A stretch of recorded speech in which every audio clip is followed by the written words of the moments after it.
I really like Ghostbusters Afterlife. I know, I'm surprised as you are. Here's why.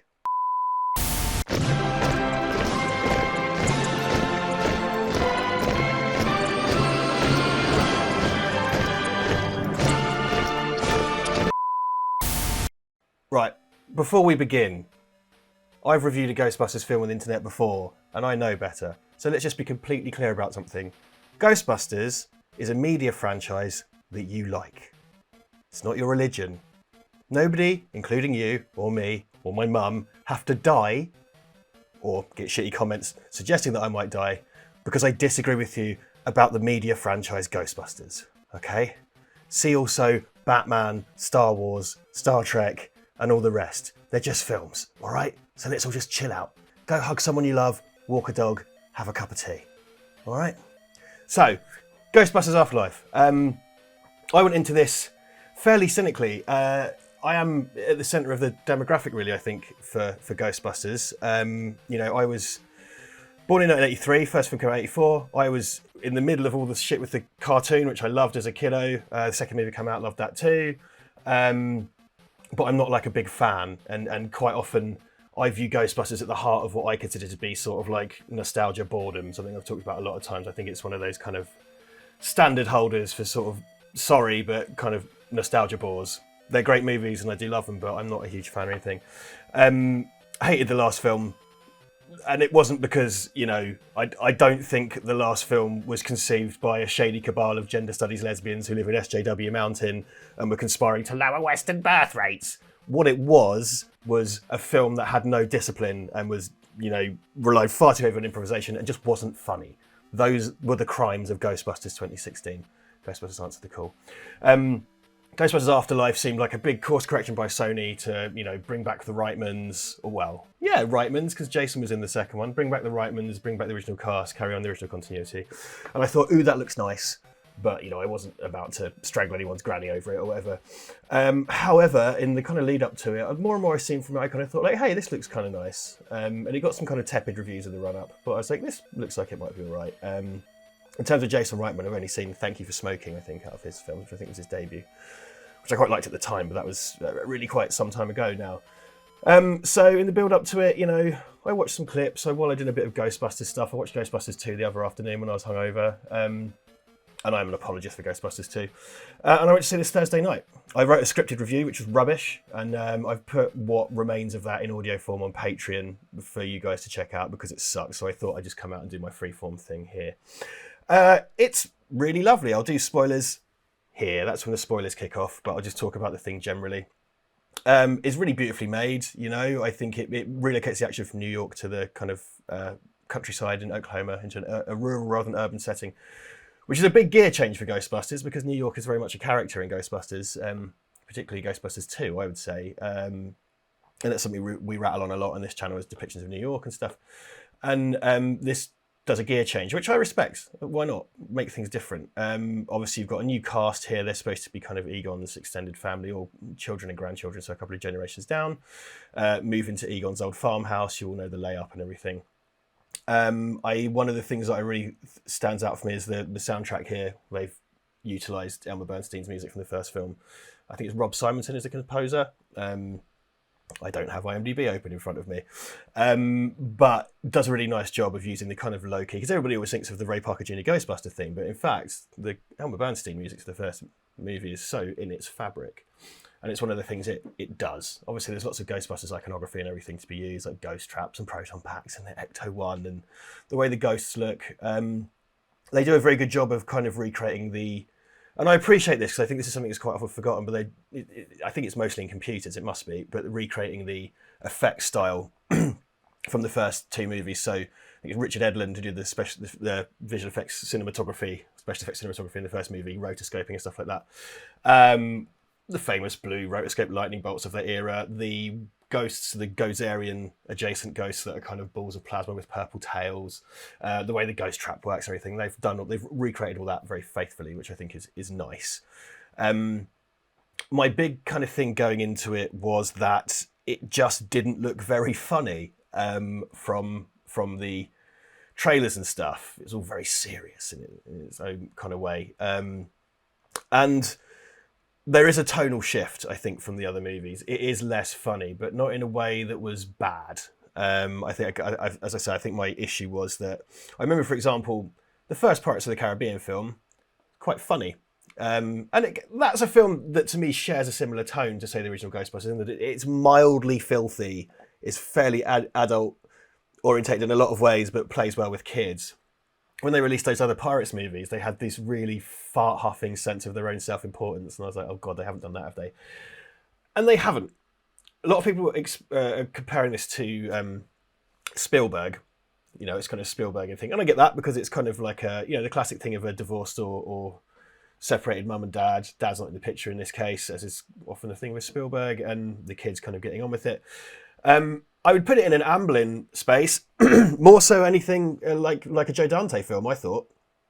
Even something like Holes, I thought it really had that kind of Joe Dante feel to it. And sometimes, in actual fact, the music does stray into Jerry Goldsmith rather than Elmer Bernstein, I thought.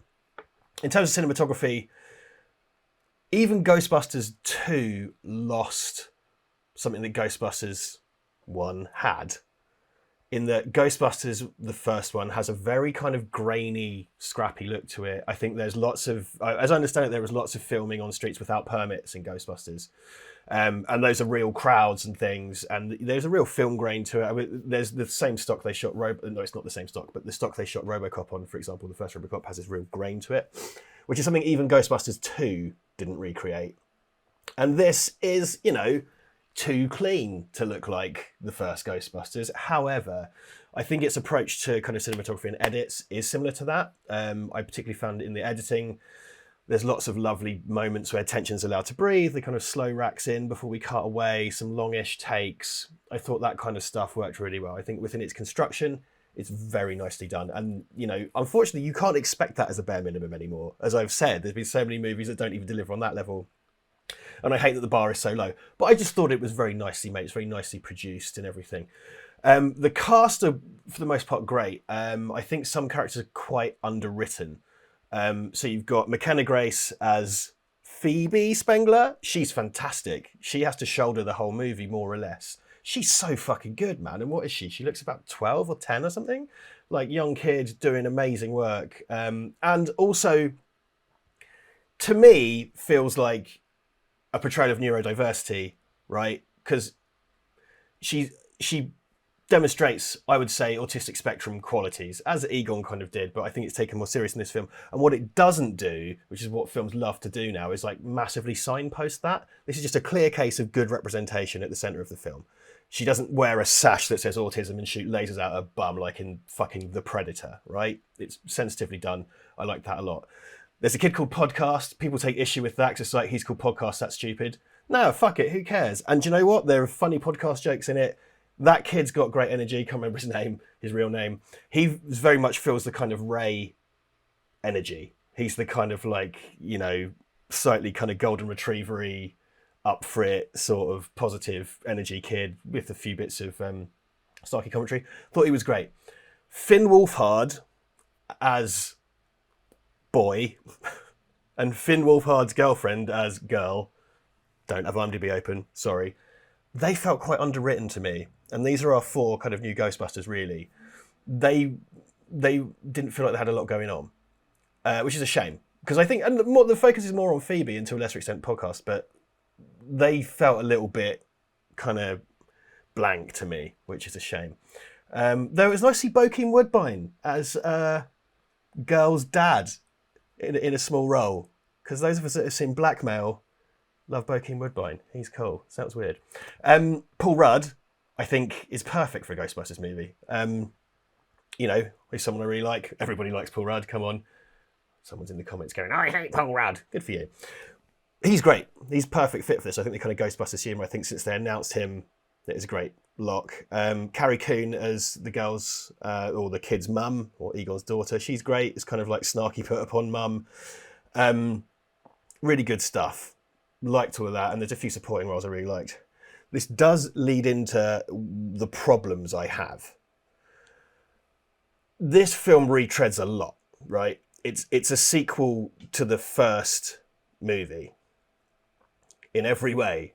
There are things from the second film in it, like raise occult books, right? That's only in the second movie, so they're not kind of erasing the second one, but they are, people don't like Ghostbusters 2, including the people that made it. I do.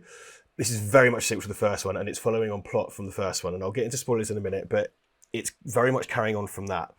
And it therefore inevitably retreads a lot, and a lot of that is put onto Paul Rudd and Carrie Coon's characters, which, if you've probably seen from the trailers, might be fairly kind of self-explanatory.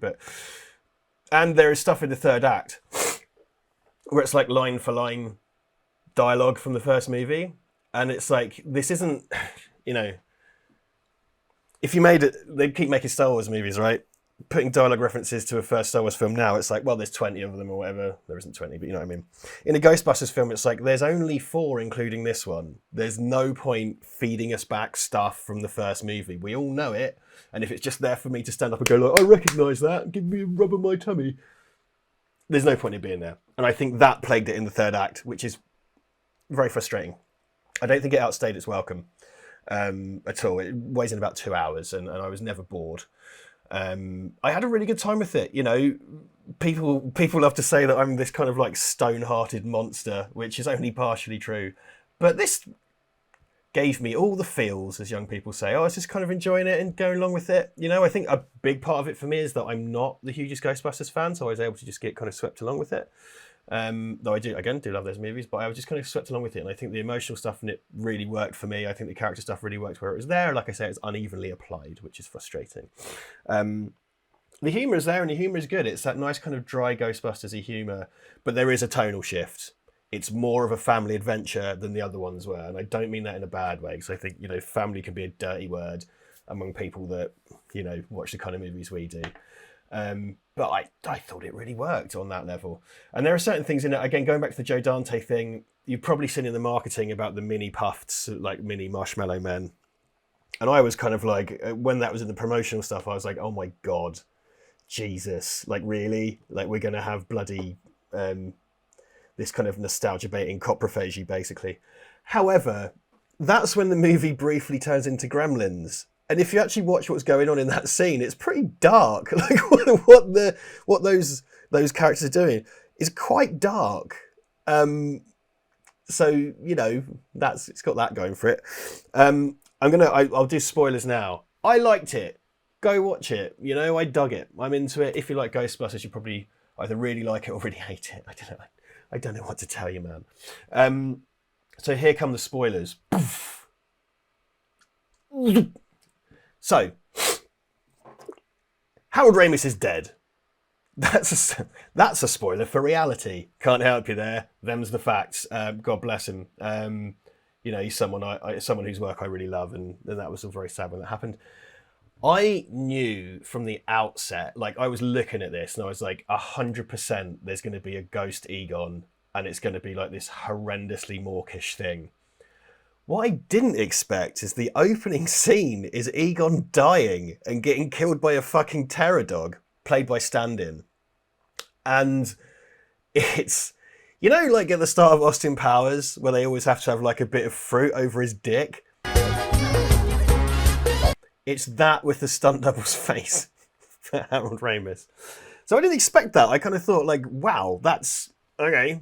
Good on you. I mean, I don't think this is... I don't think it's something that Harold Ramis would have objected to. I don't know the man, but looking at his body of work and his friends and who's involved in this, I don't know. But, so it opens like that, which is just like, wow, the family inherit the house. And lo and behold, at the end of the film, there is a ghost Harold Ramis. And that's the big kind of emotional bit of the film. I didn't mind it at all. I really went along with it. I really dug it. I was into it. I thought it was cool. I enjoyed the scene. It's a big emotional scene. It's done quite nicely. They laid it on a bit thick. Frustrated me a bit, like basically Ghost Egon. And by the way, they've made him look like an older version of Egon we know from the movies. He doesn't look like Harold Ramis looked like towards the end of his life. He's kind of slim. He's got a beard. He looks really cool, but he's in it quite a lot. And he's in the scene when the original Ghostbusters turn up, of course. He kind of gets to make peace for everybody. He kind of dissipates, and then it says for Harold. And then the film carries on not for long, but the film continues, and it's like, no, put that at the end. That's like having a kind of memorial credit in the middle of your movie. I found that odd. Gozer is in it. Basically, it's Gozer and the Terror Dogs from Ghostbusters, the first Ghostbusters. Tons of reference to Ghostbusters, the first Ghostbusters. It's basically the plot of Ghostbusters, the first Ghostbusters is not finished, and they have to wrap it up because Ivo Shandor had a mine out in bumfuck nowhere, and Egon knew it, and he was trying to contain it, and the other Ghostbusters wouldn't believe him. So you've got a new actor playing Gozer, with the flat top, the Terror Dogs and stuff, which, hey, you know, these are the things that frustrated me, is when it was just kind of like, well, we've seen this. It's annoying. Paul Rudd and Carrie Coon become the gatekeeper and the gatekeeper and the keymaster, and do all that. And Paul Rudd does a great Rick Moranis run or shamble, which is lovely. But again, you know, we've seen that. At the very end of the movie, the real Ghostbusters turn up for, you know, like 5 minutes at the end to help vanquish Gozer again. And they end up sort of standing around delivering bits of dialogue that's like just variation upon stuff they said in the first film. And again, they've only done 3 of these. I'm not counting, you know, as their characters, I'm not counting the last one. They've only done 3 of them. They don't need to come back out and fucking, you know. So that's frustrating. Also, I found it's one of these things where the movie is built to this kind of climax in a certain location that implies that they're kind of in this tornado activity, and the Ghostbusters just appear, like they've come in a taxi. And it just made the whole film sort of grind to a halt, like the whole third act ground to a halt so they could come out. I'm not insane enough to suggest for a moment that they shouldn't have been in it. That's madness. I'm not crazy. Like, give me some fucking credit, man. You know, they had to be in there somewhere. Like, the way it was applied, it was just like, bang. Ray gets a scene in the middle, which is good.